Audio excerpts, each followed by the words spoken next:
Conversion des signaux analogiques et digitaux, le convertisseur digital analogique. Dans cette dernière théorique, nous allons examiner une autre famille de circuits très répandus, les convertisseurs. Voyons tout d'abord quels sont leurs rôles et quelles peuvent en être les applications.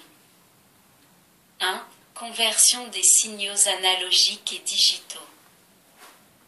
Il existe de très nombreuses applications où des appareils digitaux doivent communiquer avec le monde extérieur, par exemple quand on doit contrôler la température, la pression, la vitesse, l'humidité, le niveau d'un liquide, l'éclairement, etc. Ces grandeurs physiques sont des données analogiques qui peuvent prendre toutes les valeurs possibles. La mesure de ces grandeurs s'effectue grâce à des capteurs qui les transforment en signaux électriques analogiques. Chaque fois qu'un circuit digital doit traiter une donnée analogique, il est nécessaire que cette dernière soit traduite en un langage compréhensible par le circuit, c'est-à-dire en code binaire. Les convertisseurs analogiques digitaux sont destinés à cet usage. Supposons un système de régulation de température piloté par un ordinateur. Tout d'abord, il faut mesurer la température au moyen d'un capteur, par exemple un thermocouple. Pour maintenir la température constante, il faut commander la flamme de la chaudière en faisant varier le débit de carburant au moyen d'une pompe. Mais la pompe ne peut pas être commandée directement par un circuit digital qui délivre uniquement deux niveaux, 1 et 0. La commande doit être continue, proportionnelle au débit de carburant que l'on désire obtenir. Il faut donc transformer les ordres codés en binaire délivrés par l'ordinateur en un signal électrique analogique. Cette opération est effectuée par un convertisseur digital analogique, DA. De la même façon, le signal analogique délivré par le thermocouple n'est pas assimilable par l'ordinateur. Dans ce cas, il faut intercaler entre le capteur et l'ordinateur un convertisseur analogique digital, AD, figure 1. On rencontre d'autres exemples d'utilisation des convertisseurs dans tous les domaines et particulièrement dans les communications, radio, télévision, télémétrie, etc. Considérons le cas d'une communication téléphonique. Quand on parle devant le microphone, les vibrations de l'air sont transformées en un signal électrique de type analogique, plus ou moins ample selon l'intensité du son. Ce signal, convenablement amplifié, est transmis le long de la ligne téléphonique et à l'arrivée, il est transformé par le haut-parleur en vibrations audibles, figure 2. Le long de la ligne, les signaux sont souvent altérés par des parasites électromagnétiques, provoquant des grésillements et un bruit de fond très gênant. Dans un système de transmission entièrement analogique, comme celui qui vient d'être décrit, il est assez difficile d'éviter ou d'éliminer ces parasites. Avec un système de transmission digitale, il est beaucoup plus facile de résoudre ce problème, figure 3. Entre le microphone et la ligne téléphonique, on intercale un convertisseur analogique digital. On obtient ainsi sur la ligne une série de nombres binaires indiquant à chaque instant l'amplitude du signal à transmettre. De cette manière, il est beaucoup plus facile de combattre le bruit puisque l'on doit uniquement distinguer deux niveaux, 0 et 1. Les circuits CMOS ont une immunité au bruit égale à 0,45 fois VCC.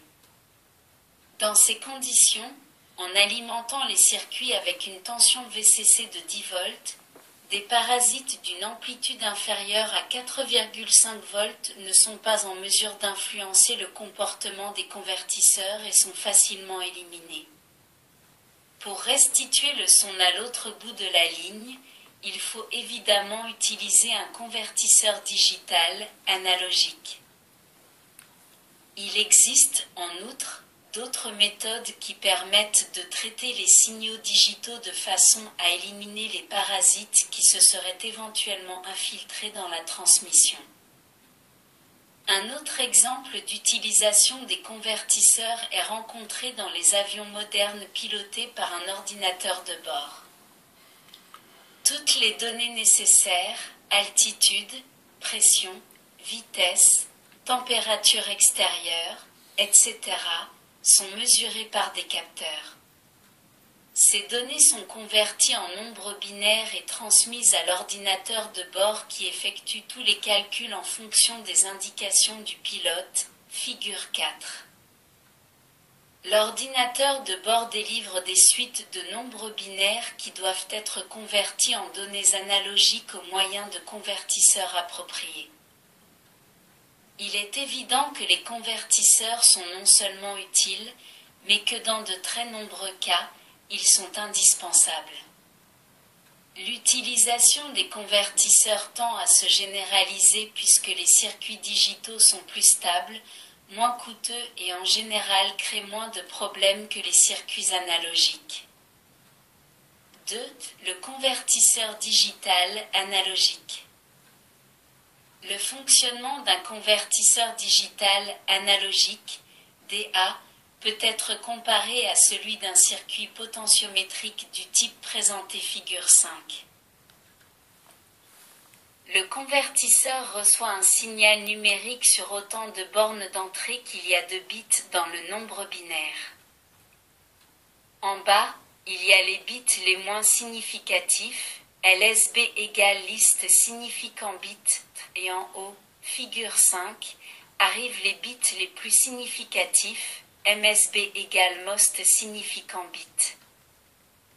Le signal binaire d'entrée détermine en sortie une tension VA proportionnelle à la valeur numérique que représente le signal d'entrée, tout comme dans le circuit potentiométrique, VA dépend de la position du curseur. Le convertisseur reçoit également une tension de référence VR. Dans la comparaison, cette tension correspond à VR existant entre les bornes extrêmes du potentiomètre. Dans les deux cas, VR représente un niveau par rapport auquel sont référencées les tensions de sortie VA. Dans le système potentiométrique, VA peut prendre toutes les valeurs comprises entre 0 V et VR. Dans le convertisseur, on observe un comportement similaire, mais en sortie, VA progresse par bond ou en escalier. Chaque élévation d'une marche correspond à une augmentation unitaire de la valeur numérique d'entrée. On peut donc dire que la tension VA du convertisseur est encore de type numérique, mais comparativement aux signaux binaires sur les bornes d'entrée, elle acquiert déjà une allure analogique. Pour déterminer la valeur de la tension VA délivrée par le convertisseur, on utilise la formule VA égale D multiplié par VR. D représente un coefficient fractionnaire correspondant à la valeur numérique présente aux bornes d'entrée. Un convertisseur comportant 4 bornes d'entrée peut recevoir 16 combinaisons binaires différentes allant du nombre 0000 au nombre 1111. Chaque augmentation unitaire du nombre binaire d'entrée correspond à une progression de 1/16 de VR sur la sortie VA. Le tableau de la figure 6 donne la valeur du coefficient D pour un convertisseur à 4 bits d'entrée. Figure 6. Table des nombres binaires à 4 bits et correspondance du coefficient D. Rang 4. MSB. Rang 3. Troisième bit. Rang 2. Deuxième bit. Rang 1. LSB. Coefficient D. 0. 0, 0, 0, 0, 0, 0, 0, 1 seizième, 0, 0,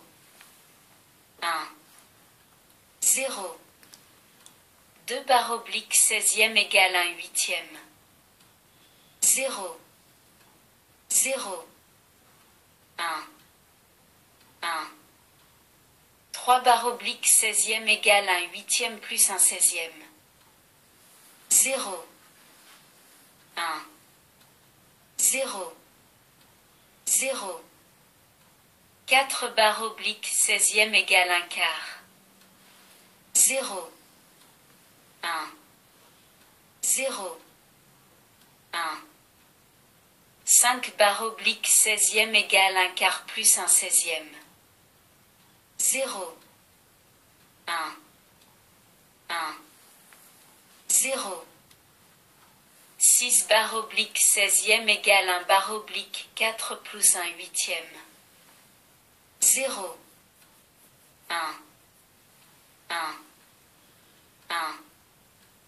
7 barre oblique 16e égale 1 quart plus 1 huitième plus 1 16e, 0, 0, 0, 8 barre oblique 16e égale 1 demi, 0, 0, 9 barre oblique 16e égale 1 demi plus 1 16e, 0, 0, 10 barre oblique 16e égale 1 demi plus 1 huitième, 0, 11 barre oblique 16e égale 1 demi plus 1 huitième plus 1 16e, 0, 0, 12 barre oblique 16e égale 1 demi plus 1 quart, 0, 13 barre oblique 16e égale 1 demi plus 1 quart plus 1 16e,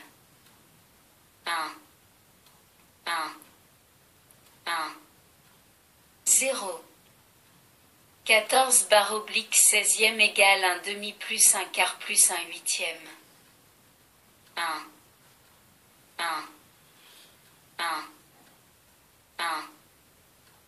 15 barre oblique 16e égale 1 demi plus 1 quart plus 1 huitième plus 1 16e. Le bit de rang 1, LSB, lorsqu'il prend la valeur 1, détermine une valeur VA égale à 1 16e de VR. Dans les mêmes conditions, bit égale 1, le bit de rang 2 correspond à 1 huitième de VR, le bit de rang 3 à 1 quart de VR et le bit de rang 4, MSB, à 1 demi de VR. Pour trouver la valeur du coefficient D, correspondant à un nombre binaire quelconque, il suffit d'additionner les coefficients affectés aux rangs dans lesquels on trouve la valeur 1. Exemple, 1001 correspond au coefficient D égale 1 demi plus 1 16e égale 9 barre oblique 16e. En pratique, il convient de représenter l'allure de rapport VA divisé VR en fonction du nombre binaire d'entrée. La figure 7 représente la caractéristique de transfert d'un convertisseur à 3 bits d'entrée. Il faut noter que la valeur maximale VR, 8 huitièmes, n'est pas atteinte. La combinaison la plus haute que l'on peut avoir est 111. Le coefficient D que l'on obtient dans ce cas est 1 demi pour le MSB, 1 quart pour le deuxième bit, 1 huitième pour le LSB. La somme des pour la combinaison la plus élevée est en conséquence égale à 1 demi plus 1 quart plus 1 huitième égale 7 huitièmes, valeur au-delà de laquelle on ne peut aller, ou plutôt au-delà de laquelle on peut aller seulement, en ajoutant d'autres bits, donc d'autres niveaux d'entrée. Par exemple, avec 4 bits, on obtient 16 niveaux de 0000 à 1111, comme nous l'avons vu précédemment, chaque niveau ou marche est distant du précédent de 1/16 de VR. La figure 8 donne la caractéristique de transfert pour un convertisseur DA à 4 entrées. De cette façon, on réussit à atteindre les 15/16 du haut d'échelle. Dans les cas de ce genre, on dit habituellement que l'on a augmenté la résolution nominale du circuit. La résolution nominale est l'amplitude des marches et coïncide avec le poids du bit le moins significatif, LSB, 1/16 dans le cas d'une entrée à 4 bits. Note, il ne faut pas confondre la résolution avec la précision du convertisseur qui sera examinée un peu plus loin. 2.1 Convertisseur digital analogique à pont diviseur de tension. La figure 9 montre le principe d'un convertisseur digital analogique à pont diviseur de tension. L'entrée numérique est constituée par un nombre d'interrupteurs égal au nombre de combinaisons possibles avec 3 bits, -1, c'est-à-dire 2 puissance 3 moins 1 égale 8 moins 1 égale 7. On suppose que, dans ce circuit, on ne peut fermer qu'un seul interrupteur à la fois. Ainsi, à chaque interrupteur fermé, correspond une tension analogique VA proportionnelle au nombre binaire représenté par l'interrupteur. Notons que la valeur binaire affectée à chacun des interrupteurs est égale au nombre de résistances connectées entre l'interrupteur considéré et la masse. Ce circuit présente 2 inconvénients. Le premier réside dans le fait qu'il est nécessaire de disposer d'autant d'interrupteurs -1 qu'il y a de combinaisons binaires possibles. Rappelez-vous que pour seulement 8 bits, il y a déjà 256 combinaisons, ce qui nécessiterait 255 interrupteurs. D'autre part, la résistance de charge RL, de valeur non infinie, déséquilibre tout le pont diviseur et les tensions de sortie ne sont plus exactement proportionnelles aux valeurs numériques d'entrée. Pour ces raisons, on se sert en pratique d'un circuit plus complexe utilisant un amplificateur opérationnel. Ouvrons une parenthèse pour donner quelques précisions essentielles sur ce type de circuit.